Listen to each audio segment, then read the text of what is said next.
तमसा नदी। अयोध्या से 20 किलोमीटर दूर है तमसा नदी। यहाँ पर श्री राम ने नाव से नदी पार की थी। श्रृंगवेरपुर तीर्थ। प्रयागराज से 20 से 22 किलोमीटर दूर श्री राम श्रृंगवेरपुर पहुंचे, जो निषादराज गुह का राज्य था। यहीं पर गंगा के तट पर उन्होंने केवट से गंगा पार करने को कहा था। श्रृंगवेरपुर को वर्तमान में सिंगरौर कहा जाता है। कुरई गांव। सिंगरौर में गंगा पार कर भगवान श्री राम कुरई में रुके थे। प्रयाग। कुरई से आगे चलकर श्री राम अपने भाई लक्ष्मण और पत्नी सहित प्रयाग पहुंचे थे। कुछ साल पहले तक प्रयाग को इलाहाबाद कहा जाता था। चित्रकूट। प्रभु श्री राम ने प्रयाग संगम के समीप यमुना नदी को पार किया और फिर पहुंच गए चित्रकूट। चित्रकूट वह स्थान है जहां श्री राम को मनाने के लिए भरत अपनी सेना के साथ पहुंचे थे, क्योंकि राजा दशरथ का देहांत हो चुका था। भरत ने यहाँ से श्री राम की चरण पादुका ले जाकर उनकी चरण पादुका रखकर राज्य किया था। सतना। चित्रकूट के पास ही सतना यानी मध्य प्रदेश में स्थित अत्रि ऋषि का आश्रम था। हालांकि पत्नी अनुसुईया के साथ महर्षि अत्रि चित्रकूट के तपोवन में रहा करते थे, लेकिन सतना में रामवन नामक स्थान पर भी श्री राम रुके थे, जहां ऋषि अत्रि का एक और आश्रम था। दंडकारण्य। चित्रकूट से निकलकर श्री राम घने वन में पहुंच गए। असल में यही था उनका वनवास। इस वन को उस काल में दंडकारण्य कहा जाता था। मध्य प्रदेश, छत्तीसगढ़ और महाराष्ट्र के कुछ क्षेत्रों को मिलाकर दंडकारण्य था। दंडकारण्य में छत्तीसगढ़, उड़ीसा, तेलंगाना एवं आंध्र प्रदेश राज्यों के अधिकतर हिस्से शामिल थे। दरअसल उड़ीसा की महानदी के इस पास से गोदावरी तक दंडकारण्य का क्षेत्र फैला हुआ था। इसी दंडकारण्य का ही हिस्सा है तेलंगाना का एक शहर भद्राचलम। गोदावरी नदी के तट पर बसा यह शहर सीता रामचंद्र मंदिर के लिए प्रसिद्ध है। यह मंदिर भद्रगिरी पर्वत पर है। श्री राम ने अपने वनवास के दौरान कुछ दिन इस भद्रगिरी पर्वत पर ही बिताए थे। स्थानीय मान्यता के मुताबिक दंडकारण्य के आकाश में ही रावण और जटायु का युद्ध हुआ था और जटायु के कुछ अंग दंडकारण्य में आकर गिरे थे। दुनिया भर में सिर्फ यहीं पर जटायु का एकमात्र मंदिर है। दंडकारण्य वन अब सिमटकर वर्तमान में भारत के छत्तीसगढ़ राज्य में ही रह गया है। पंचवटी। नासिक। दंडकारण्य में मुनियों के आश्रमों में रहने के बाद श्री राम अगस्त्य मुनि के आश्रम गए। यह आश्रम नासिक के पंचवटी क्षेत्र में है, जो गोदावरी नदी के किनारे बसा है। यहीं पर लक्ष्मण ने सूर्पनखा की नाक काटी थी। श्री राम ने खरवादूषण के साथ युद्ध किया था। गिद्धराज जटायु से श्री राम की मैत्री भी यहीं हुई थी। वाल्मीकि रामायण अरण्य कांड में पंचवटी का मनोहर वर्णन मिलता है। सर्वतीर्थ। नासिक क्षेत्र में ही सूर्पनखा की नाक कटी तथा मारीच और खरवादूषण के वध के बाद ही रावण ने सीता का हरण किया और जटायु का भी वध किया था, जिसकी स्मृति नासिक से 56 किलोमीटर दूर ताकेड़ गांव में सर्वतीर्थ नामक स्थान पर आज भी संरक्षित है। जटायु की मृत्यु सर्वतीर्थ नाम के स्थान पर हुई, जो नासिक जिले से इगतपुरी तहसील के ताकेड़ गांव में मौजूद है। इस स्थान को सर्वतीर्थ इसलिए कहा गया क्योंकि यहीं पर मरणासन्न जटायु ने सीता माता के बारे में बताया। राम जी ने यहाँ जटायु का अंतिम संस्कार करके पिता और जटायु का श्राद्ध तर्पण किया था। पर्णशाला। पर्णशाला तेलंगाना के खम्माम जिले के भद्राचलम में स्थित है। यह रामालय से लगभग 1 घंटे की दूरी पर स्थित है। पर्णशाला को पंचशाला या पंचशाला भी कहते हैं। पर्णशाला गोदावरी नदी के तट पर स्थित है।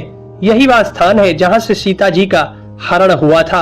हालांकि कुछ मानते हैं कि इस स्थान पर रावण ने अपना विमान उतारा था। इस स्थल से ही रावण ने सीता को पुष्पक विमान में बिठाया था, यानी सीता जी ने धरती यहाँ छोड़ी थी। इसी से वास्तविक हरण का स्थल यह माना जाता है। यहाँ पर राम सीता का प्राचीन मंदिर है। तुंगभद्रा। सर्वतीर्थ और पर्णशाला के बाद श्री राम लक्ष्मण सीता जी की खोज में तुंगभद्रा तथा कावेरी नदियों के क्षेत्र में पहुंच गए। तुंगभद्रा एवं कावेरी नदी क्षेत्रों के अनेक स्थलों पर वे सीता जी की खोज में गए। शबरी का आश्रम। श्री राम और लक्ष्मण सीता की खोज में तुंगभद्रा और कावेरी नदी को पार करते हुए चल दिए।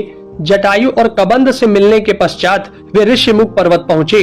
रास्ते में वे पंपा नदी के पास शबरी आश्रम भी गए, जो आज केरल में स्थित है। पंपा तुंगभद्रा नदी का पुराना नाम है। इसी नदी के किनारे पर हम्पी बसा हुआ है। रामायण में हम्पी का उल्लेख वानर राज्य किष्किंधा की राजधानी के तौर पर किया गया है। केरल का प्रसिद्ध शबरीमलय मंदिर तीर्थ इसी नदी के तट पर स्थित है। ऋषिमुख पर्वत। मलय पर्वत और चंदन वनों को पार करते हुए वे ऋष्यमुख पर्वत की ओर बढ़े। यहाँ श्री राम ने हनुमान और सुग्रीव से भेंट की, सीता जी के आभूषणों को देखा और बाली का वध किया। ऋष्यमुख पर्वत वाल्मीकि रामायण में वर्णित वानरों की राजधानी किष्किंधा के निकट स्थित था। ऋष्यमुख पर्वत तथा किष्किंधा नगर कर्नाटक के हम्पी जिला बेल्लारी में स्थित है। पास की पहाड़ी को मतंग पर्वत माना जाता है। इसी पर्वत पर मतंग ऋषि का आश्रम था जो हनुमान जी के गुरु थे। कोडिकरई। हनुमान और सुग्रीव से मिलने के बाद श्री राम ने वानर सेना का गठन किया और लंका की ओर चल पड़े। तमिलनाडु की एक लंबी तट रेखा जो लगभग 1000 किलोमीटर तक विस्तारित है। कोडिकरई समुद्र तट वेलांकनी के दक्षिण में स्थित है, जो पूर्व में बंगाल की खाड़ी और दक्षिण में पाल्क स्ट्रेट से घिरा हुआ है।